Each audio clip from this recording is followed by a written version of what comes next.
Senator Camille Villar, magandang umaga at live po tayo ngayon sa himpilang ng DYHP RMN Cebu at IFM at sa mga social media platforms po natin. Congratulations po, Senator Camille.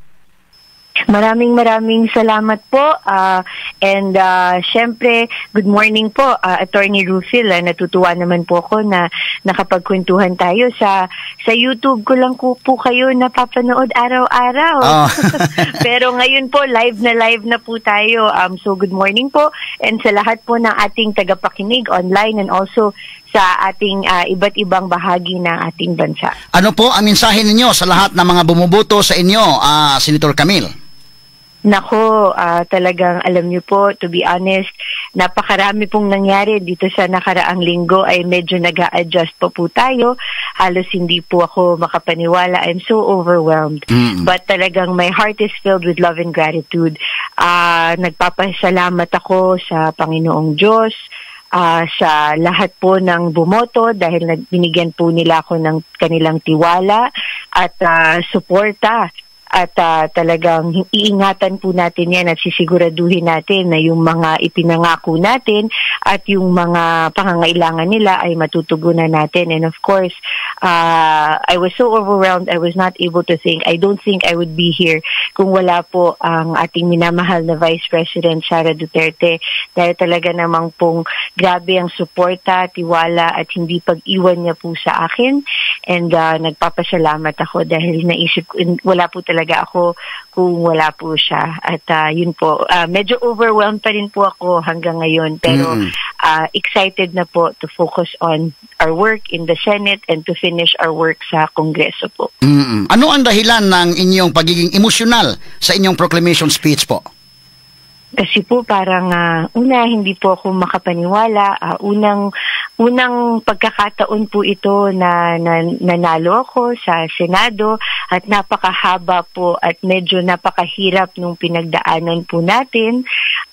Talagang hindi ko nga po mapigilan na mapaiyak. Akala ko po hindi ko matatapos yung aking pasasalamat at yung aking speech. Medyo nakalimutan ko nga po yung dapat ko sabihin kasi hindi ko po ini-expect na magiging emotional ako. Pero siguro dahil po sa lahat ng pinagdaanan natin ay hindi ako makapaniwala at talagang isang karangalan po yung pagkakataon na yun. Kaya hanggang ngayon po, medyo very, very hazy po yung araw na yun. Masaya, pero very hazy. Oo. Dahil yung mga observers kasi, Senator Camille, they are very sensitive, especially yung mga Duterte diehard supporters, yung mga tinatawag na DDS. Many have observed, no, at that time, during your victory speech last Saturday, na parang hindi mo daw na-mention yung pangalan, yung when you give, you express thanks to those who help you during the election. Si Vice President Sara at saka yung Duterte family. And what has been circulating in the social media na kayo daw po ay mas nagpapasalamat pa kay BBM. So that's why, could you possibly share with us the reasons behind this? Ay, alam niyo po, actually, nung speech ko po, kung panonoorin niyo yung proclamation speech ko, wala po akong napasalamatan except yung bumoto sa akin saka yung pamilya ko. Kasi pag-akyat ko po doon, nakalimutan ko po yung parang gusto ko, na-overwhelm po ako. So actually, kung napanood niyo po, wala po akong napasalamatan kundi yung bumoto sa akin at yung Panginoon at yung aking pamilya. Kasi talagang sila po talaga ay talagang gusto ko magpasalamat talaga noon ang naisip ko lang po yung aking papa dahil ang hirap po ng pinagdaanan ko. That being said, pagbaba ko po, talagang kung meron man po akong pasasalamatan initong eleksyon na ito, yun po ay si VP Sara at ang pamilyang Duterte, lalong-lalo na po si VP Sara. Dahil may bilang isang kaibigan, bilang taga-suporta. So, sana po hindi na nila po gawing politika yung panahon na po na iyon. Ang pinasalamatan ko lang po talaga ay si VP Sara nung pagbaba ko po dahil na-overwhelmed po ako. Sana po hindi na po nila yun po. Pag pinanood niyo naman po yun, yun po siya. Kasi yun naman po talagang nararamdaman ko sa aking puso. Oo, dahil naging emotional ka kasi. So, you were overwhelmed at that time. Akala ko nga po, Attorney Rufil, hindi ko na po matatapos.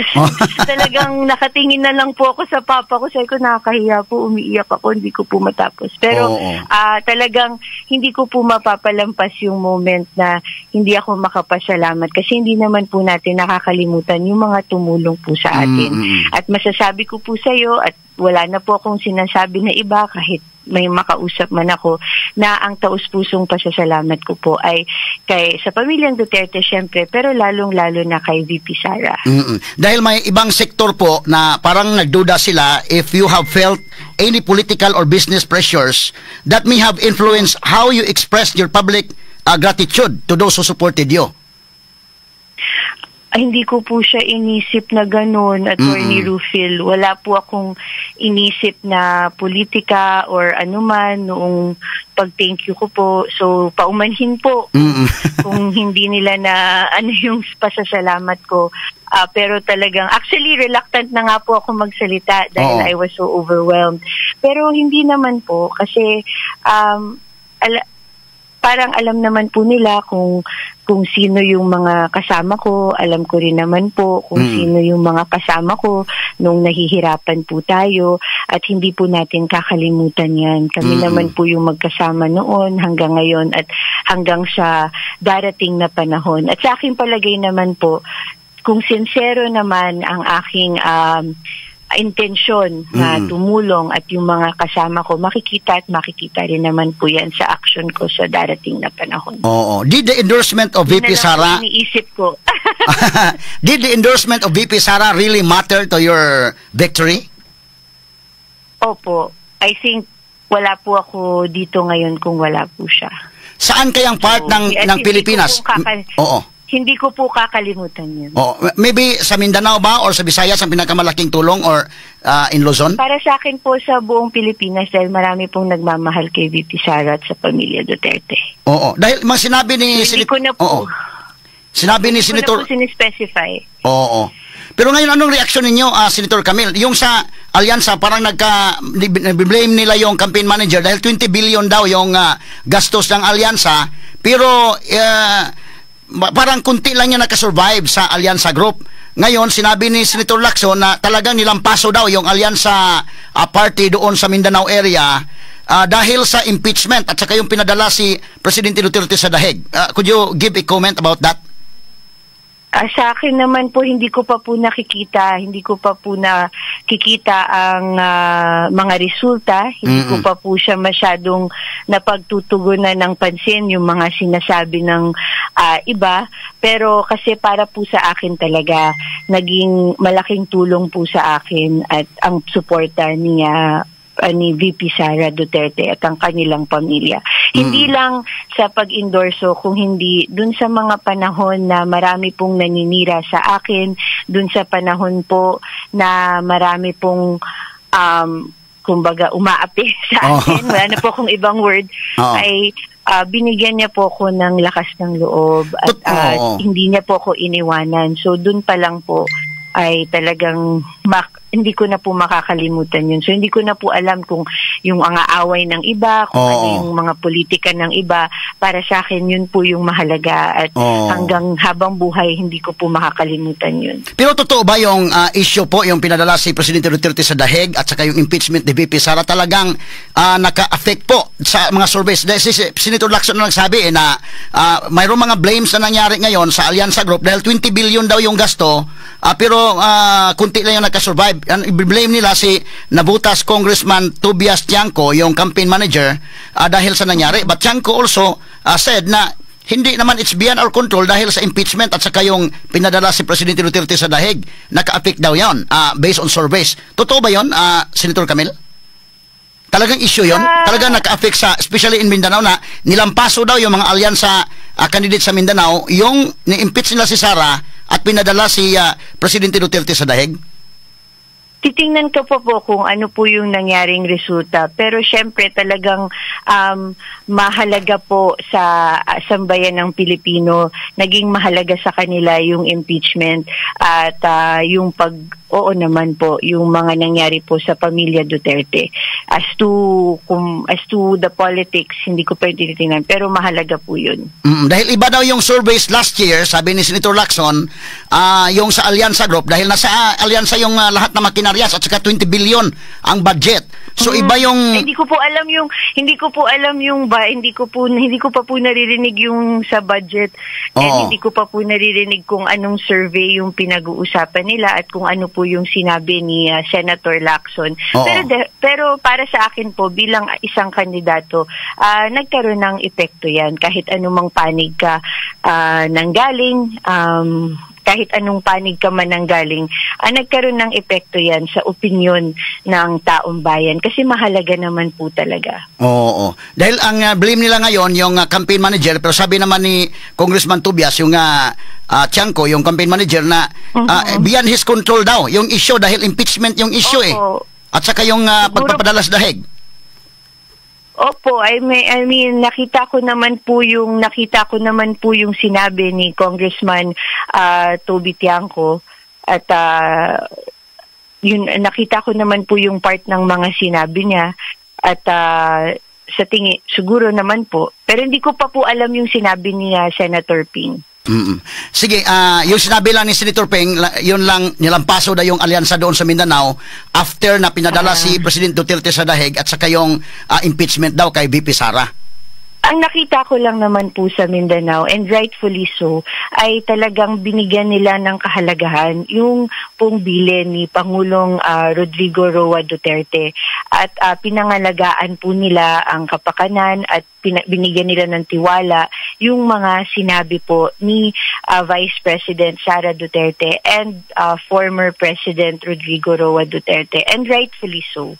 Miski naman po ako, naniniwala po ako sa mga sinabi nila at naniniwala po ako sa kanilang pamilya at nagbibigay ako ng tiwala. At nakikita naman po na mahal po sila ng kanilang mga kababayan. Pero para sa akin nga po, hindi lang po sa Visayas, Mindanao, kundi sa buong Pilipinas po. Yung sa Cebu, ang papaano bubuto yung taga Cebu, parang majority ng mga Cebuanos ay nagbuto sa Duterte at napasok kayo dyan, Senator Camille. Ang iba hindi na napasok. Anong mensahe mo sa mga Cebuanos? Nagpapasalamat po tayo sa ating mga mahal na Cebuano, sa ating mga kababayan natin dyan. Makakatiyak po kayo na kung minsan man meron akong pagkukulang ay talagang iingatan ko po yung inyong tiwala at suporta.